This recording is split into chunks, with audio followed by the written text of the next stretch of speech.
Hello parents, मैं doctor Sonia Mittal, child specialist Delhi से।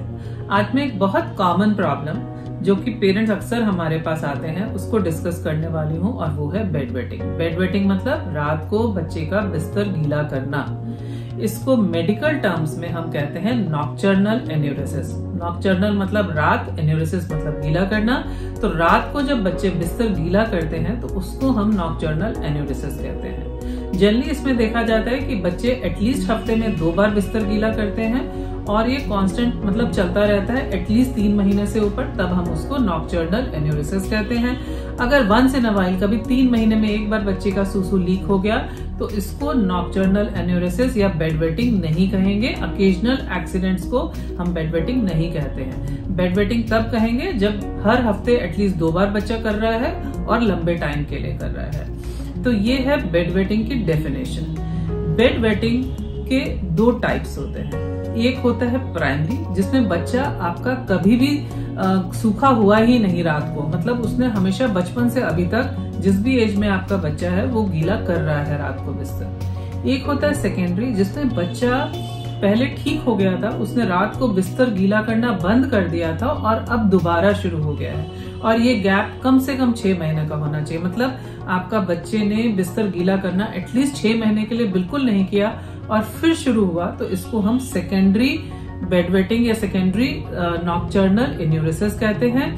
Generally इसमें कोई ना कोई मेडिकल या साइकोलॉजिकल कारण होता है।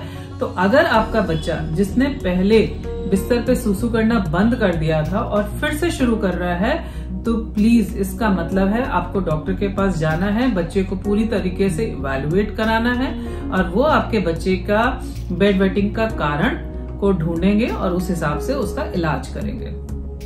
तो ये हो गए टाइप्स ऑफ बेड वेटिंग। अब हम स्टैटिस्टिक्स की बात करते हैं। देखिए, ये तो सबको पता है कि बच्चे छोटे जो होते हैं वो रात को बिस्तर गीला करेंगे क्योंकि उनके पेशाब की थैली छोटी होती है। तो जनरली अगर मैं स्टैटिस्टिक्स की बात करूं, एक तो इसमें देखा जाता है कि जो लड़के हैं वो बेड वेटिंग लड़कियों के मुकाबले में ज्यादा करते हैं, ऑलमोस्ट 2 से 3 गुना। दूसरा, अगर हम परसेंटेज की बात करें तो ये देखा जाता है कि 5 साल की उम्र तक ऑलमोस्ट 80% बच्चे ठीक हो जाते हैं, वो बिस्तर गीला करना बंद कर देते हैं। मतलब 20% बच्चे बेड वेटिंग करते हैं। 7 साल पे ऑलमोस्ट 10%, 10 साल पे भी, हाँ पेरेंट्स, 10 साल पे भी बच्चे बेड वेटिंग कर सकते हैं, और इसकी जो अगर हम स्टैटिस्टिक्स की बात करें ऑलमोस्ट 5% है। मतलब आपके 100 में से 5 बच्चे 9-10 साल पे भी बेड वेटिंग करते हैं, और कई बार 11-12 साल के बाद भी 1 से 2% बच्चे बेड वेटिंग कर सकते हैं। तो ये है जनरल स्टैटिस्टिक्स जो हम लोग मेडिकली हम लोगों ने एनालाइज की है। अब हम इसके कारण की बात करते हैं। तो देखिए, जैसे बेड वेटिंग है मतलब बिस्तर गीला करना, इसमें जो मेन कारण है वो है कि आपके बच्चे को मतलब 3 चीज को हम एनालाइज करते हैं। एक है पेशाब की थैली, मतलब यूरिनरी ब्लैडर। बच्चों का जो ब्लैडर होता है वो थोड़ा छोटा होता है। छोटे होने की वजह से जैसे ही उसमें सूसू भरती है और वो अपने आप सूसू लीक हो जाती है। तो जो ब्लैडर है बच्चों का अगर छोटा है तो नेचुरली उसकी बेड वेटिंग ज्यादा होगी। तो एक जो सबसे इम्पोर्टेंट कारण है वो ब्लैडर है। दूसरा है किडनी। कई बच्चों में ये देखा जाता है कि किडनी ज्यादा पेशाब बना रही है, तो अगर ज्यादा पेशाब बनाएगी तो नेचुरली उसकी बेड वेटिंग की चांसेस बढ़ जाएंगी। और तीसरा, देखिए, यूरिन तो हर बच्चे का बन रहा है, और पर कई बच्चे उठ के रात को सूसू कर रहे हैं, पर कई बच्चे नहीं कर रहे हैं। ऐसा क्यों? क्या ये उनका आलस है? नहीं, उनका आलस नहीं है। बेसिकली एक कनेक्शन है जो ब्लैडर और ब्रेन के बीच में बनता है। मतलब जब पेशाब की थैली भर जाती है तो वो ब्रेन को सिग्नल देती है कि भाई भर गया है और बच्चे को सूसू करने जाना चाहिए। बट जो ये कनेक्शन है ये छोटे बच्चों में बहुत अच्छा डेवलप नहीं होता है, इसलिए जब उनकी पेशाब की थैली भर जाती है ब्रेन को सिग्नल नहीं जाता, इसलिए वो उठ के पेशाब नहीं करते हैं। तो जैसे जैसे बच्चे बड़े होते हैं ये सिग्नल बेटर हो जाता है, और फिर बच्चों का अगर रात को पेशाब की थैली भर गई वो उठ के पेशाब करके आएंगे और वो बिस्तर गीला नहीं करेंगे। तो ये हो गया मेन जिस वजह से बच्चे को बेड वेटिंग होते हैं। दूसरे क्या कारण देखे गए हैं? देखिए, इसमें जेनेटिक्स बहुत इंपॉर्टेंट है। अगर जो बच्चे के पेरेंट्स हैं उनमें से एक पेरेंट ने बेड वेटिंग 5 साल के बाद तक करी थी, तो बच्चे में 40% चांस है कि बच्चा भी बेड वेटिंग 5 साल के बाद तक करेगा।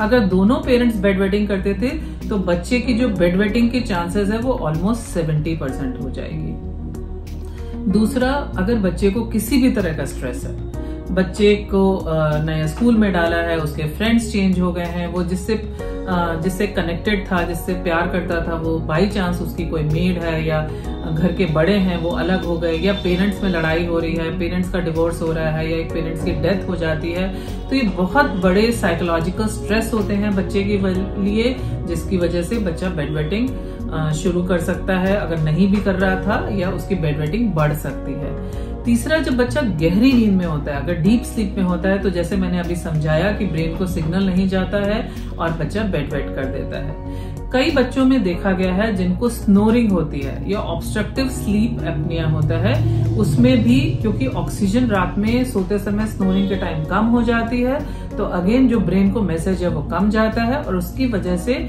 उनमें बेड वेटिंग ज्यादा होती है। जिन बच्चों में कॉन्स्टिपेशन होता है उनको बेड वेटिंग ज्यादा होती है। क्यों? क्योंकि जो आपकी पॉटी का जो रास्ता है और जो पेशाब की थैली है वो नीचे एक आसपास पड़े हैं, तो अगर कॉन्स्टिपेशन होगा तो उससे कांस्टेंट प्रेशर रहेगा ब्लैडर पे, जिससे कि बच्चे की बेड वेटिंग बढ़ जाएगी। जिन बच्चों में कोई किडनी की डिजीज है या पेशाब की थैली की डिजीज है या यूरिनरी ट्रैक्ट इन्फेक्शन है, तो इनको भी बेड वेटिंग ज्यादा होगी। कुछ न्यूरोलॉजिकल कारण होते हैं, जैसे स्पाइन में अगर कोई प्रॉब्लम है तो भी बच्चों को बेड वेटिंग होगी। और कुछ बहुत रेयर कारण जैसे डायबिटीज, अगर छोटे बच्चे को डायबिटीज हो गई है तो उसकी सूसू ज्यादा बनेगी और उसकी बेड वेटिंग बढ़ सकती है। सिमिलरली जो ADHD, attention deficit hyper active disorder है, इनमें भी बेड वेटिंग की मात्रा ज्यादा देखी गई है। तो आपके ये सारे जनरल कारण हैं जिसकी वजह से बेड वेटिंग ज्यादा उम्र तक परसिस्ट कर सकती है। इसमें जब आप डॉक्टर्स के पास जाते हैं तो इन्वेस्टिगेशन में हमारे को सिंपल बस एक यूरिन रूटीन करते हैं हम लोग कि यूरिन इन्फेक्शन रूल आउट कर दें। हम थरोली बच्चे को मेडिकली इवैल्यूएट करते हैं कि बच्चे को जो मैंने अभी कारण बताए कोई कारण या वो तो नहीं है, तो हम थरोली मेडिकली चेकअप करते हैं, उसकी साइकोलॉजी को समझते हैं। बट जनरली बेसिक एक यूरिन रूटीन और डॉक्टर के पास एग्जामिनेशन, बस इतना जरूरत है। इसका इलाज क्या है? देखिए, इलाज में जो है मेन जो इलाज है वो लाइफस्टाइल चेंजेस हैं जो कि आपको बच्चे के साथ करनी है। एक तो जैसे आपका बच्चा सपोज 10 बजे सोता है तो 3-4 घंटे पहले आपको उसको लिक्विड्स बिल्कुल मिनिमम करने हैं। आपको उस समय उसको कोई दूध नहीं देना है, कोई कॉफी, चाय, सूप, कोल्ड ड्रिंक्स नहीं देनी है, बहुत ज्यादा नमकीन या मीठी ड्रिंक्स नहीं देनी है। इससे आपके बच्चे का बेड वेटिंग की चांस बढ़ जाती है। तो आपको एक रूटीन बनाना है कि बच्चे को जो दूध देना है या जो भी आप दे रहे हैं शेक्स वगैरह, वो 6-7 बजे तक दे दें। 7 बजे के बाद अगर आपका बच्चा 10 बजे के करीब सो रहा है तो 3-4 घंटे आप उसकी रात को सोने से पहले ड्रिंक्स प्रैक्टिकली नेग्लिजिबल कर दें। दूसरा, आप ध्यान रखें कि बच्चा सोने से पहले जरूर से पेशाब करके सोए, ताकि उसका एटलीस्ट जो ब्लैडर है, थैली है, वो खाली रहे, ताकि रात में उतनी ज्यादा ना भरे कि वो बेड वेटिंग हो जाए। तीसरा जो बहुत इंपॉर्टेंट है कि आप बच्चे के अलार्म लगाएंगे। देखिए, अगर आपने नोट किया है कि जनरली बच्चा 3 से 4 बजे के बीच में करता है, तो आप 2 बजे के करीब अलार्म लगाइए, बच्चे को उठाइए, साथ में टॉयलेट लेके जाइए, ताकि उसकी आदत पड़े कि उसको जाके पेशाब करके आना है।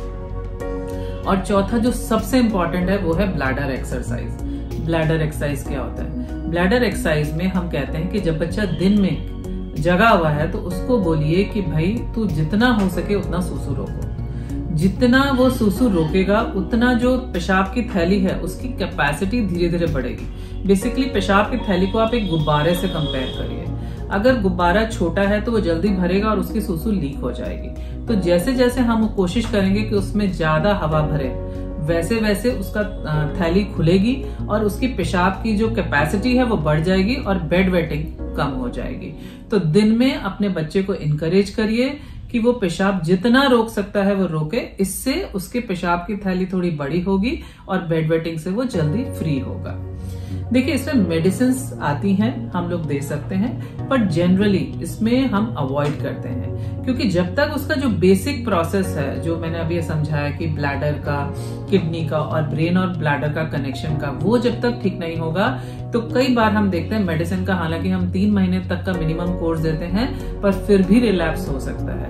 तो बेस्ट है जो लाइफस्टाइल चेंजेस अभी मैंने समझाए वो कराएं, और मेडिसिन हम डेफिनेटली बड़े बच्चों में देते हैं, क्योंकि उसमें साइकोलॉजिकल इश्यूज बच्चे पे बहुत होने लगते हैं, तो हम दे सकते हैं, बट उसमें भी ध्यान रखना है कि जो मैंने अभी आपको चेंजेस बताए वो आपको जरूर कराने हैं, और मेडिसिन रेगुलरली लेनी है। फिर 3 महीने पे हम इवैल्यूएट करते हैं। इसमें 2-3 मेडिसिन आती हैं जो हम बच्चों को दे सकते हैं। तीसरा जो सबसे जरूरी है इसमें, साइकोलॉजिकल सपोर्ट करना बच्चे को, क्योंकि बेड वेटिंग की वजह से बच्चे की साइकोलॉजी बहुत खराब होती है।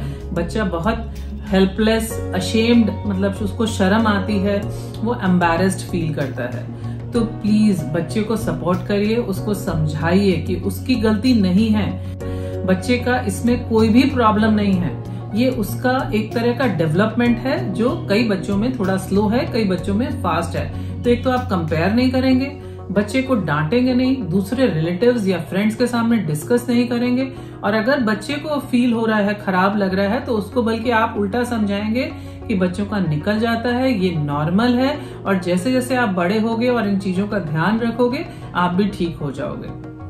इसकी वजह से बच्चे कई बार बहुत अपसेट होते हैं, बच्चों की साइकोलॉजी पे बहुत असर होता है। वो स्कूल ट्रिप्स या कैंप्स जाना बंद कर देते हैं, क्योंकि उनको डर लगता है कि उनका सुसु लीक हो जाएगा और फ्रेंड्स उसके मजाक बनाएंगे। तो प्लीज एज अ पेरेंट आपको बच्चे की साइकोलॉजी ठीक रखनी है, बच्चे को प्यार से समझाना है और बच्चे का अटमोस्ट ध्यान रखना है। किन कंडीशंस में आपको डॉक्टर के पास जाना है? डॉक्टर के पास आपको तब जाना है अगर आपका बच्चा बीच में ड्राई हो चुका था, मतलब जो मैंने कहा सेकेंडरी इन्यूरोसिस।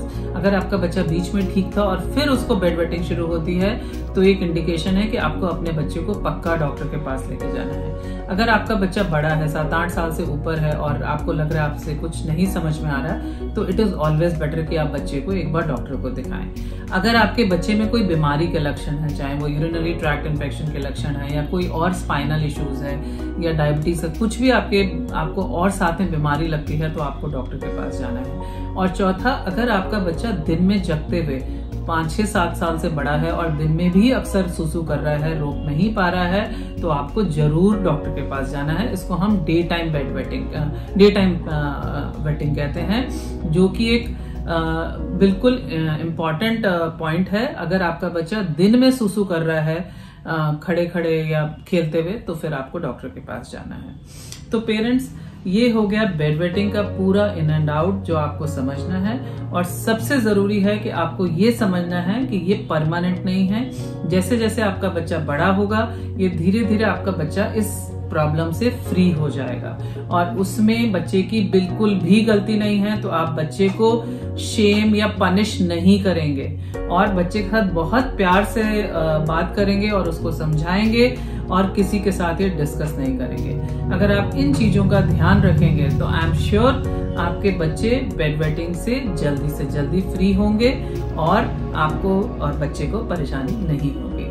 आपने as a parent bed wetting अपने बच्चों में देखी होगी, तो I would like to know कि आपके बच्चे में बेड वेटिंग किस उम्र तक हुई, आपने क्या किया और कैसे ठीक हुई। और अगर आपको कोई प्रॉब्लम है तो please share your experiences in comment box. ये दूसरे पेरेंट्स के लिए भी इंफॉर्मेटिव होगा, क्योंकि कई पेरेंट्स इसमें अलग अलग काम करते हैं। कोई मखाने खिला रहे होते हैं, देखा है कि उससे सुसु रात में कम बनती है। तो अलग अलग लोगों के एक्सपीरियंस है, अच्छा लगेगा आप शेयर करें। और आपको कोई भी इशू है तो please you are more than welcome. और अगर आपको इन्फॉर्मेशन अच्छी लगती है तो please share with more and more parents, ताकि पेरेंट्स में अवेयरनेस आए। Thank you.